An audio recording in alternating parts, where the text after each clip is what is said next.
PO is sponsoring this, and they went through the trouble of procuring the room and putting everything together so we could be here today and allow our really dynamic and informative speaker, Peter Chris, to come and let us hear his experience and his knowledge. For me, the journey on this has been a long journey. I'm steadfastly against drugs. I've said that numerous times. I helped start SAD, Students Against Drugs, in high school. I went through college, the only kid who didn't smoke at my college, and probably all the kids who did got better grades. So spent most of my adult life defending the drug war. And so for me, it was a conversion about 5 years ago that said, this is, something's horribly wrong here. This isn't working. And we talked about it in our meetings, and for me, it was I think it was always there, and for a lot of people it is. And so when I found LEAP and I saw the message and I thought, wow, here's somebody who brings what I can't say. So no matter how much logic, no matter how many facts, no matter how much I throw out there, I'll always be, just some person who's, family is a victim of this war on drugs, a victim of the prohibition system, and never one that has people to listen to from a point of authority. So that's the founding of LEAP, and I really am glad that Peter's come, and he does this all 100% on his own time, and he is the most humble, 100% the most humble person on the face of the planet in the history of the world you'll ever meet. And with that introduction, Peter, thanks for coming. Okay, the first thing, consider this as libertarians, I gotta be honest with you, and I gotta admit who I am, okay? And just so you know, politically, I am a hardcore Marxist. I'm not talking about Karl. I'm talking about Groucho.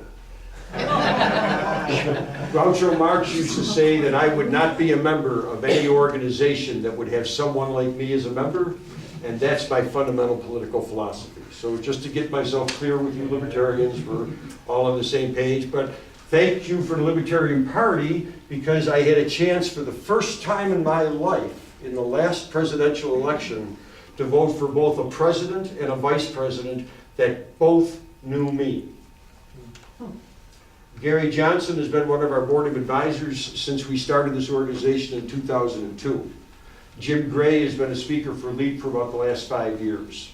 So I actually, both, not that I knew them, but they both know me. If I run into either one of them at an airport, it's, hi Pete, how you doing? So that was kind of a unique experience to be in the voting booth and get to do that with somebody that knows me, So, and the philosophy, this is kind of like the choir here. So, but somebody told me that it's not a waste of time talking to the choir, because the choir's got to learn the words to the songs. And that's kind of what I'm figuring that I'm here to do, is to teach the words to the song. Because there's a way to sell this issue, and there's a way not to. And I've been arguing this with other people that are in this movement for a long time. If I go to a Rotary Club, and I'm going to convince them about the biggest no-brainer in this drug policy, and that is medical marijuana, okay? That's almost like the duh issue of this whole thing. If I go to a Rotary Club to convince them that marijuana should be legal just for medical purposes, in order to get them to agree with me, I have to change their mind about marijuana. They think it's just a party thing or something like that, and I have to convince them that there's some medical use for it. On the other hand, I can go to that same group of people and tell them why all drugs should be legalized and why prohibition should be ended, without them having to change their mind about any of the drugs at all. They came into that meeting thinking the drugs are the worst thing in the world. They can walk out thinking they're the worst thing in the world, but they walk out knowing that the policy of prohibition actually causes more damage to our society than the drugs do. And that's an understanding. I always tell people that at the end of my presentations, and I'm talking about not this type, but the Rotarians, the Kiwanans, Lions Clubs, I get 2 comments at the end of every presentation. I call one the silver comment, and that comment is, boy, I'm so glad you were here this way. I've been thinking this way for years. Finally, somebody's talking about this. That's the silver comment. The gold comment are the people that come up to me at the end of a presentation and say, I never looked at it this way before. Because those words are the beginning of change. When you see something new for the first time, you can never look at it the old way again, and your mind starts to change. So I look at that as a door opening when people say that to me. They don't always support my position at that moment, but at least now they're thinking about it differently before.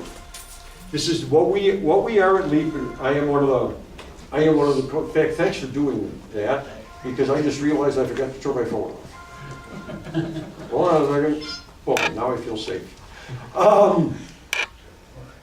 I am one of the co-founders of LEAP.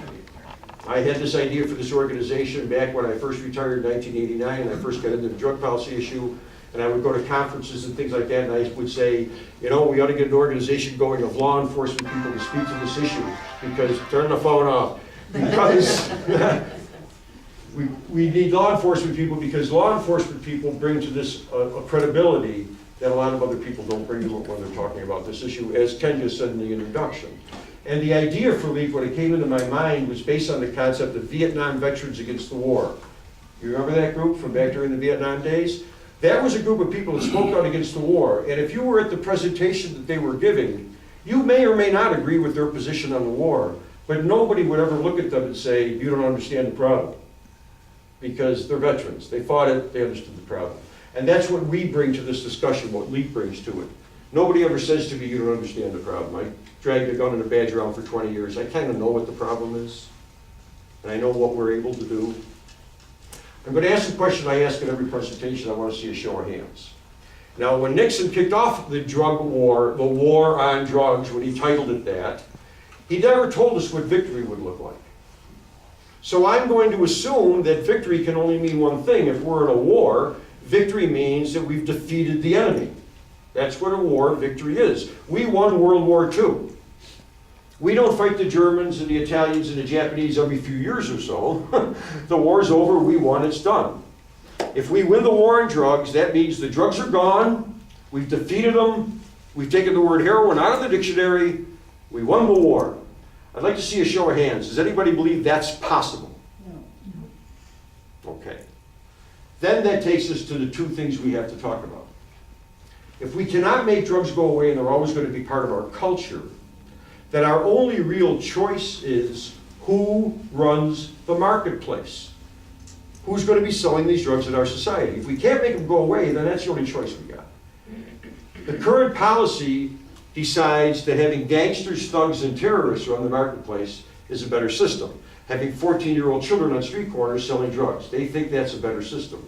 We at LEAP believe that a better system is a regulated and controlled marketplace. Now, we wholly realize that if we legalize drugs, I know you're libertarians and regulation government, but you got to start someplace if you're going to change things, okay? We have no position at LEAP on how these drugs should be regulated. That isn't a law enforcement function. We enforce the laws. You give us the laws, we enforce them. I'm telling you what laws we are able to enforce. When it comes to the regulatory system that should follow prohibition, we have to look to other people to set up that regulatory system, people that have expertise in treatment, people that understand the drug problem, and they will work on a regulatory system. And I guarantee you that if we legalize drugs tomorrow, and we get the best thinkers in the world to set up a regulatory system that goes into effect immediately, I guarantee you in 2 years we're going to be changing that system, because we're going to learn things about it. We're going to say that was a good idea, this wasn't a good idea, we should do more of this, we should do less of that, and it's going to be an ongoing process. When we legalized alcohol in 1933, the federal government didn't set up a regulatory system for the whole country. They just ended the prohibition, and they said to the states, alcohol's no longer prohibited, regulate it any way you want to. Some states said package stores. Some states said we're going to sell it in grocery stores. Some states said drinking age 18. Some states said drinking age 21. We had a whole patchwork quilt across. In fact, in 1972, the last state to legalize alcohol was Mississippi. Okay, so they still had a prohibition until 1972 on alcohol. And we still have dry counties in some states. And interestingly enough, those states like in Kentucky and Tennessee that have dry counties, they're the only ones you find bootleggers in. Because that's what prohibition gives you. Because people want to do that. When we set up this organization, there was originally 5 of us. And I like to say it this way. And if I'm not sounding arrogant enough, please tell me. I, Peter Christ, had the idea for LEAP. And if it hadn't have been for a guy by the name of Jack Cole, it would still be an ideal. Because Jack Cole is the guy that took that idea and turned it into a reality. He did all the hard work of getting the organization set up, the 501c3 set up, and did all that stuff. So it's a combination of people working together. And Jack Cole, by the way, is a retired New Jersey State Trooper, and he spent 28 or 29 years there, and he worked the last 16 years deep undercover narcotics. So it isn't like he didn't work the job. But he came out of it realizing that this was futile. I was going to go back to alcohol for a second. Well, we legalized alcohol in '33. We did two things. One was brilliant. We legalized alcohol. We got out of the prohibition business. The other one was profoundly stupid. And that was, we went as a nation on a 50-year bender pretending we didn't have an alcohol problem. Now, let me give you an example of how that looked in the real world. I started on the police department in 1969 as a young rookie patrol officer. I made my first DWI arrest in the summer of 1970, a year and a half after I started on the job. And when I brought that person in handcuffs into the police station, I took heat from my senior officers that were there because they said things to me like, well, you drink too, don't you? What are you bothering that poor slob for? Why don't you just take them home? That was the attitude in the business. That drastically changed in the late 70s because an organization that was very angry started up in the late 70s. They called themselves MAD. You ever hear of MAD, Mothers Against Drunk Driving? The first people they went after was my profession. They said, do your job. And we have drastically reduced the number of fatalities on the road due to DWI enforcement because we enforce it now. And people are less likely to drive while intoxicated. Not completely going knock on them. There's still a few, but far less likely because it's not condoned. I don't want us to legalize drugs and then go on a 50-year bender pretending we don't have a drug problem. We have a drug problem in this society. And we have to deal with that. But the reality is we can't honestly deal with it until we bring it out of the underground. If you're an alcoholic and you live in our society today, and by alcoholic I don't mean you're in recovery, I mean you're drinking every day, but you don't drink and drive, and you don't hurt other people or other people's property, what do we do to you? Nothing. Nothing. What do we do for you? Nothing. Oh yeah, we do. No, okay. First off, we guarantee you a purity of product only. Well, Right? When you buy that bottle or whatever, you know what's in it. Right? You know there's no rat poison mixed with it or whatever. You know what it is. Also, we provide you as much as we're able to with a safe place to purchase and use the product in. Licensed taverns, liquor stores, things like that. And we also give you and provide for you treatment on demand. If you decide you want to get out of this behavior, go to an AA meeting, anybody can walk in the door, no problem. Now let's compare you to another American citizen, the heroin addict. But let's compare them equally. This heroin addict uses every day, just like the alcoholic, but doesn't use and drive and doesn't hurt other people or other people's property. What do we do to them? If we catch you, we hang a felony conviction on it. We say at LEAP that you can recover from your addiction, you never recover from your conviction. That goes with you to every job interview for the rest of your life. What about purity of product? Who knows what you're buying out there on the street? What about a safe place to purchase and use the product in? I'm just going to give you a little piece of advice here. If you're planning on taking the family out for dinner Friday night, don't take them to a crack house. Okay? It's not a safe place to go to, all right? And what about treatment? Well, it's interesting. We had to get the money to build this huge prison system we got in this country from someplace, and one of the places we took that money from was the treatment community to build these prisons with. And secondly, if you're a heroin addict and you want treatment, you have to admit to two things. One is you're a heroin addict, and two is you're a criminal. And that makes it harder for people to come out of the closet in that circumstance and admit who they are.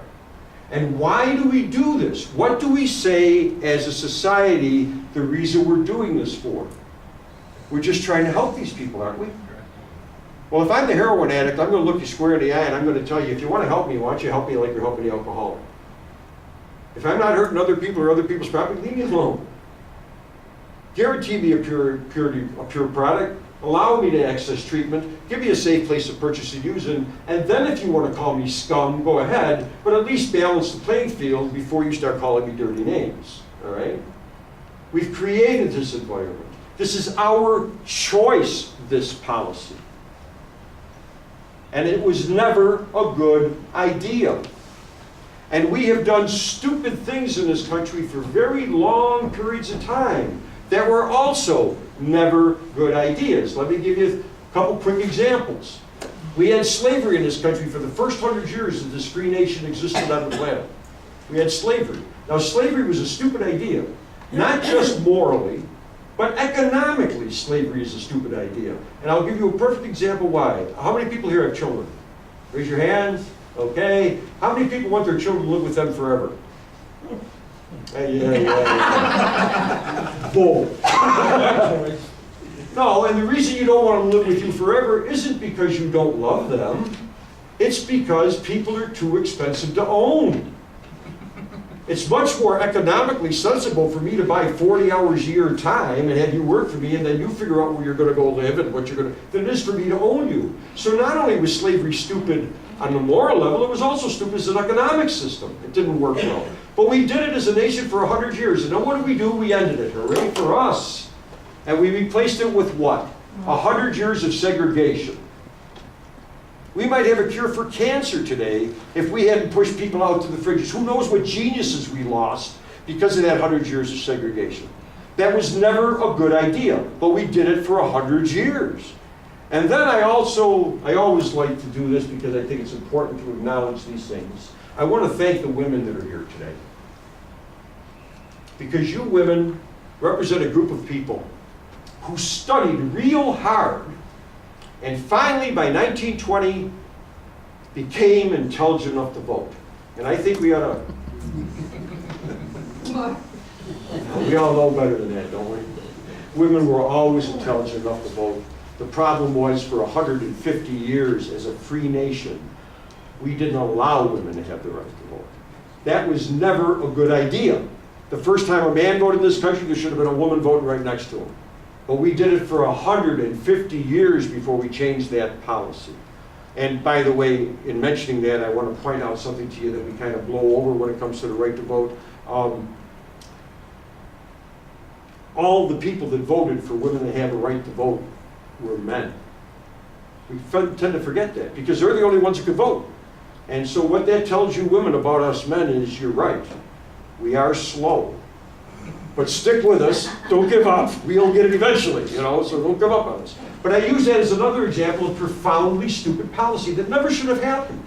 But yet we did it for this huge amount of time. We've been doing this drug war for 40 years in this country.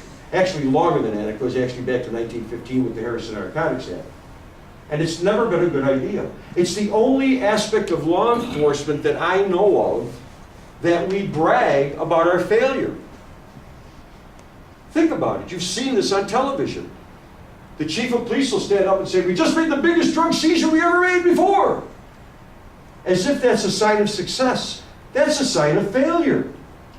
I mean, if we were successful in this endeavor, the amount of drugs we seized would be going down every year because we were grabbing it and we're stopping it. But they go up every year because it's a failure. Again, and I can't say this often enough, drugs are terrible. Don't use drugs. But that doesn't mean you should be a criminal because you don't take that advice. It's a choice that you make. And when we picked the name law enforcement, and I came up with it against prohibition, this is our definition of the word prohibition. When you prohibit consensual adult activity, things that consenting adults want to do with each other, when you prohibit that activity, you create crime in your society. I wanted to sell the drugs, you wanted to buy the drugs, we're happy. You people don't think we should be doing this, so you make this against the law. But we ain't making you do this. We just want to do this. But this is now a crime. And here's the other really bad part about it. If there's money involved in this activity, you create violence in your society. Because if I rip him off or he rips me off, we can't go to the civil court system to settle our dispute. We have to settle it in the streets. And the problem with the streets is this. It isn't just the drive-bys that live in the streets. It's also the normal people that walk the streets too. and we get caught in this violence from time to time. And we're doing this all for the right reason. We're just trying to help people, but we're on the wrong course. And we have to change it. This will continue as long as we stay silent about it. If we make noise, it can come to an end. Women didn't get the right to vote because everybody just sat in the room and said, oh, I wish I could vote. It's because they went out on the street and yelled about it and demanded their rights. And that's what we have to start doing now with this issue. I've been in this now for 25 years. I've been actually doing this longer than I did police work for. I don't make any money off of it. They pay my expenses at LEAP when I travel. In fact, when I first retired, my lovely wife said to me, what are you going to do next? I said, I'm going to get involved in drug policy reform. I have to do this. It's too big of a thing. I have to do this. And I said, I don't know if I'll make any money doing it, but I promise you it won't cost us anything. So I make sure that my expenses are paid for if I travel, but that's all I get out of this. And that's all any of our speakers get out of this. They do this out of their heart because they know what's going on here and because we work in the streets. We understand this job. I've had cops say to me at the end of presentations, thanks for what you're doing, get us out of this, because they realize the futility of this effort. And it isn't because they're not trying to do something right. In fact, I've had officers, they're at presentations, they say, gee, I heard your presentation, I'm a working cop, what do you tell me to do? And my answer is, did you take an oath to enforce the laws? Yes, then enforce the laws. But that doesn't mean that when you get off work, you can't speak against the laws, because you're also a citizen, not just a cop. And you can bring your effort to this. And that's what LEAP has provided, is a place where these people can come, be together, and speak about this issue. And we're getting more, and I was just talking to one of our bookers, he said, we just had 8 new people want to be speakers. We're getting them more than we actually can book events for, because we're getting more and more cops that are starting to see that this is not some condoning thing. This is not some drugs are cool, man. This is about what actually works as a policy in society and what doesn't. One of the arguments that you're going to get all the time is if you legalize drugs, what kind of a message does that send to the children? It's condoning. It's saying it's okay. Well, I use cigarette smokers as an example. I've been a smoker since I've been about 17 years old. I remember when I was a smoker, and if any of you people used to be smokers, you remember this too. Remember 15, 20 years ago when we were completely condoned in this society as smokers? 15 years ago when I walked in there would have been an ashtray on every seat. I could get on an airplane 20 years ago, fly all the way from LA to Los Angeles, smoking all the way. I never checked in a hotel for a smoking room because all the rooms were smoking rooms. Condoned we were. Anybody here still smoke? Do you feel condoned by society? No, barely tolerated, right? And the reason I point that out is this is a perfectly legal substance that is not condoned. So just because something is legal doesn't mean we condone it. It means that we accept what we're able to do and what we're not able to do. Does anybody here know what the first historical event of Prohibition that we have any record of? Anybody know when that was? About 1920. Way before that. It started with these words. Do not eat the fruit of the tree of knowledge of good and evil. Anybody ever hear that phrase before? Yeah. Location, Eden. Not Eden, New York, Garden of. How many people had to be watched to make that prohibition work? 2. 2. How many trees of knowledge were there in a garden? 1. And who was the cop for that prohibition? The all-seeing Creator. Should have worked, right? Should have worked. I could have made it work. I would have put a chair out in front, put a fence around a tree, put a chair out in front, and said, no, you can't have any. That would have been the end of it. Why didn't it work? Why didn't it work? It tells you right in Genesis why it didn't work. It says that after the Creator created these people, the Creator granted something to the creation. Free choice. Free will. Free choice. That's why it didn't work. And when we pass these kind of laws, we're trying to take away that Creator-given gift and pretend like we can do something the Creator couldn't do, and that is make it work. It's not possible. The fact that it doesn't work should be a good enough reason to get rid of it. But that isn't the best reason. The best reason to get rid of this policy is it's actually doing more damage to our society than the drugs do. I mentioned prison a couple times before. We have, in this country, the largest prison population on the planet Earth. Roughly 1/3 of the people we have in that prison system are in there for non-violent drug offenses. They're in there for selling, possession, whatever, of drugs. That's who's filling up a third of our prison places. Now, in this huge prison system, and oh, by the way, we have one of the most efficient prison systems on the planet. You hardly ever hear of anybody escaping from one of our prisons. We put you in there, you stay there. Does anybody here have any idea how many drug-free prisons we have in America? 0. Supermax prisons have a drug problem inside the prison. Now, if you cannot keep drugs out of prison, I want you to think about that the next time you drive down the street, you go by the high school, you see that sign that says drug-free school. Because when I see that sign, I've often been tempted to stop into that school and get a hold of the principal and say, hey, drug-free school, great. Would you do me a favor? What's that? Set up a training program and start training our prison wardens to do what you're doing here? Well, we all know better than that. There's no drug-free schools. There's no drug-free neighborhoods. There's no drug-free anything. This problem is persistent. How many people, this is a little different crowd, but we'll see. How many people in this room know an illegal drug user? Okay. Now, the reason I ask that question isn't so much for that, it's for the people that didn't put their hands up. You're all lying. Now, don't misunderstand me. I don't mean you're intentionally lying. I mean, I guarantee you that if all of a sudden every drug user in this country became visible, we would all say, oh, gee, I know some. Person at work, person in